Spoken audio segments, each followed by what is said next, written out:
A school choice program championed by the Trump administration paves the way for thousands of public school students to attend private schools. They're called scholarship tax credit programs, and they're gaining popularity in states across the nation. That's right, but critics argue that they give huge tax benefits to wealthy donors and are reducing state revenue to help fund state services, including public schools. Angela Hill from our Scripps Washington Bureau digs deeper to see who's gaming the gift.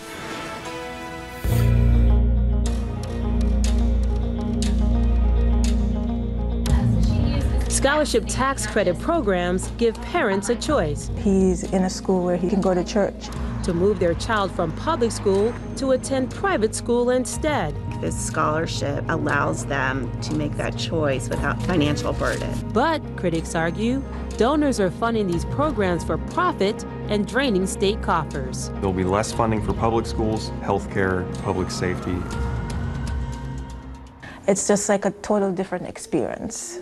After DBA Bass's 12-year-old son was bullied in a Virginia public school, she applied and received a scholarship so he could attend a Catholic school instead. A good spiritual experience, a strong educational background. Scholarship tax credit programs were primarily designed to give low-income families and children in failing public schools a choice.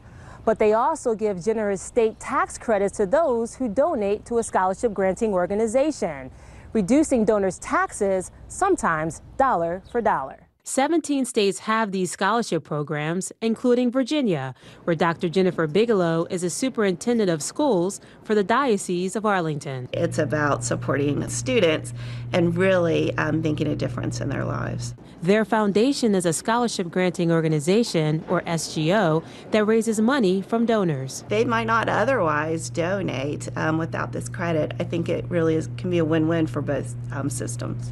These programs are more lucrative than giving to most charities, where you only get a tax deduction, not an additional tax credit. What we're seeing is individuals turn a profit by stacking state credits and federal deductions together on a single donation, and that gets them more in tax cuts than they ever donated in the first place. Carl Davis is a senior tax expert with the Institute on Taxation and Economic Policy. He says in at least 9 of the 17 states, donors can potentially make a profit. For example, in Alabama, with a max donation of $50,000, donors not only get their $50,000 back in a tax credit, they also get a federal tax deduction worth at least $13,000, ultimately paying $63,000 less in taxes, resulting in a $13,000 profit over what they donated in the first place. And we found numerous websites promising big returns, like these sites in Georgia. It says the state pays you to donate, and this one, your donation can make you money. And this Virginia site breaks it down. For a $10,000 gift, donors get $10,960 in tax savings. Our investigation found from 2012 to 2016, these states have doled out at least $2.5 billion in tax credits, and that's less money being spent on state programs, including public schools. But supporters say critics are missing the point. I see it as something, to encourage you to give more, not just for a tax break, but because you're doing something good. There's a push on Capitol Hill to expand this program nationally, with 2 bills pending in Congress, and with the president proposing $9.2 billion in education cuts, many are concerned about the fate of public education. I'm Angela Hill with the Scripps Washington Bureau. Well, Florida has one of the oldest and largest scholarship tax credit programs in the entire country. It's been hailed as a model by President Trump. Only businesses can donate, and they receive 100% of their donation as a tax credit.